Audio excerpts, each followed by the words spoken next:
দুনিয়া তৃপ্ত করে না, দুনিয়ায় তৃপ্তি মিলে না বন্ধু।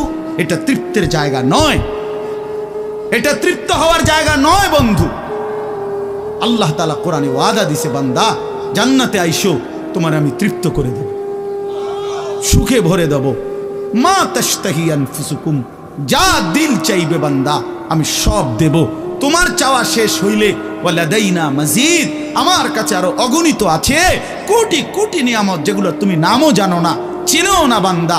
তুমি চাও নাই, আমি আল্লাহ নিজের থেকে আরো কোটি কোটি দেব। তুমি আইসো বান্দা, তুমি জান্নাতে আসো, তুমি সবর করো, অপেক্ষা করো।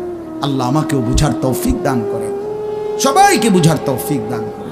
আপনাদের এই মাহফিল আমি শুরু থেকেই বললাম কষ্টের আয়োজন। কষ্ট করে ভাবেন, নিজের ফিকির করেন, নিজের ভালো নিজের কল্যাণ ভাবতে শিখেন। আমি যে আয়াতগুলো পড়ছি এবার তর্জমা শুনেন, তাইলে আমার কথা শেষ। আয়াতগুলো মূল বক্তব্য হইল আল্লাহ তাআলা বলছেন এই পৃথিবী একদিন শেষ হবে, হাসরের মাঠ কায়েম হবে, মানুষগুলোর দুইটা অবস্থা হবে, কিছু আমার প্রিয় বান্দা হবে, কিছু নাফরমান বান্দা হবে। আল্লাহ তাআলা এই কথাটা খুব গুরুত্ব দিয়া কোরআনে বুঝাইছে, বান্দা এই রং রসের এই সৌন্দর্যময় পৃথিবী তোমার কাছে যত লোভনীয়ই মনে হোক, আকর্ষণীয় মনে হোক, তবে এটা নিশ্চিত যে তুমিও থাকবা না, দুনিয়াও থাকবে না। এই কথাটা মনে রাখো বান্দা। এটা যদি মনে রাখতে পারো তো জিন্দেগি সুন্দর হবে, জীবন সুন্দর হবে। এই জন্য কোরআনুল কারীমে আল্লাহ তাআলা খুব এই কথাটা বুঝাইতে চাইছে, বান্দা এই এত সুন্দর পৃথিবী দেখে তুমি যতই বিমোহিত হও, মুগ্ধ হও, তো মনে রাখো এটা থাকবে না। আমি একদিন ভেঙে ফেলব।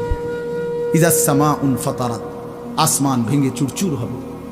বা ইদাল কাওয়াকিবুন তাসারাত, তারকারাজি খসে খসে পড়বে, পাহাড়গুলো উঠতে থাকবে তুলার মতো। ও তাকুনুল জিবালু কাল ইহনিল মানফুশ, ওয়া বুসাতিল জিবালু বাসসা, পাহাড়গুলো তুলার মতো উঠতে থাকবে, সাগর নদীর পানিগুলো টকবক করে উতরাইতে থাকবে। মা তার কোলের বাচ্চাকে ছুঁড়ে ফেলে দিবে, গর্ভবতী নারীর বাচ্চা নিজে নিজে বের হয়ে যাবে, সব মানুষ পাগলের মতো মাতালের মতো হয়ে যাবে। ইসরাফিল ফু দিবে, জমিনের মধ্যে ভূমিকম্প শুরু হবে, বিকট শব্দে আওয়াজ হবে। আল কারিআতু মাল কারিআ। আল্লাহ তাআলা এই কথাগুলো বহুভাবে বহু আয়াতে বুঝাইতে চাইছেন, বুঝাইয়া বলছেন, বান্দা একদিন তুমিও শেষ হবা, আমার এই সৃষ্টি জগৎ শেষ হবে, হাসরের মাঠ কায়েম হবে। তো এখানেও আল্লাহ তাআলা বলছেন, কাল্লা ইদা দুক্কাতিল আরদু দাক্কান দাক্কা, সাবধান বান্দা, মনে রেখো এই জমিন একদিন চূর্ণ বিচূর্ণ হয়ে যাবে। কি হবে বলেন না? ওইখানে একটা কথা আছে, লম্বা কথা, অতুহিব্বুনাল মালা হুব্বান জাম্মা। আল্লাহ তাআলা বলেন, বান্দা দুনিয়ার মাল আর সম্পদের ভালোবাসাটাকেই তোমরা খুব গভীরভাবে দিলের মধ্যে বসায় লাইলা। তবে মনে রাখো, দুনিয়াকে তুমি যত ভালোবাসো, যত মজবুত করো, যত বিল্ডিং, যত ফাইলিং, যত মজবুতই হোক না কেন, এটাই মনে রাখো আমি আল্লাহ এই জমিন, এই সৃষ্টি একদিন ভেঙ্গে চুরে তছনছ করে ফেলবে, চূর্ণ বিচূর্ণ হয়ে যাবে। কাল্লা ইদা দুক্কাতিল আরদু দাক্কান দাক্কা। এরপরে হাসরের মাঠ কায়েম হবে। তো হাসরের মাঠের দৃশ্যটা আল্লাহ তুলে ধরছে যে হাসরের মাঠ কায়েম হবে, মানুষগুলো সব দাঁড়ানো থাকবে, আদম থেকে ইসরাফিলের ফু পর্যন্ত।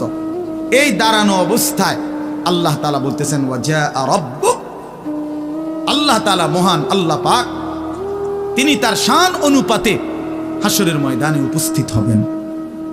ওয়াল মালাকু সাফফান সাফফা, কোটি কোটি ফেরেশতা সারিবদ্ধভাবে লাইন ধরে দাঁড়াবে, চারদিকে কোটি কোটি ফেরেশতা, মহান আল্লাহ পাক উপস্থিত, আর মানুষগুলো সব দাঁড়ানো। এই কল্পনা করে হাসরের মাঠ। এবার কি হবে? আল্লাহ বলেন, ওয়াজিআ ইয়াউমাইদিন বিজাহান্নাম। এই অবস্থায় ফেরেশতারা জাহান্নামকে ৭০,০০০ আগুনের শেকল দিয়ে টেনে হাসরের ময়দানে উপস্থিত করবে। মানুষগুলো সচক্ষে জাহান্নামকে দেখবে। জাহান্নাম একটা বিকট তারা আগুনের গর্জন, তীব্র আগুনের যখন একটা গর্জন উঠবে, আল্লাহর কসম নবী বলছে, পুরা হাসরবাসী তখন চিৎকার দিয়া বলবে, ইয়া রব্বি নাফসি নাফসি, আয় মাওলা আমাকে বাঁচান, আমাকে বাঁচান। এই প্রথম হাসরবাসী কথা বলবো, তাফসিরে আছে, হাদিস।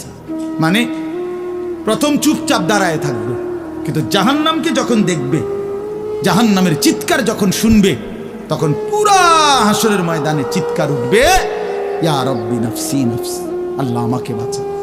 নবী সাল্লাল্লাহু আলাইহি ওয়াসাল্লাম বলেন, আল্লাহ তাআলা ফেরেশতারা যেন দেখাই দিবে ইব্রাহিম আলাইহিস সালামকে, ওই যে আপনার ছেলে ইসমাঈল, তার ব্যাপারে কিছু বলবেন।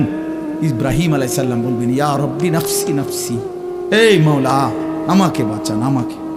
ওর বিষয়টাও দেখো।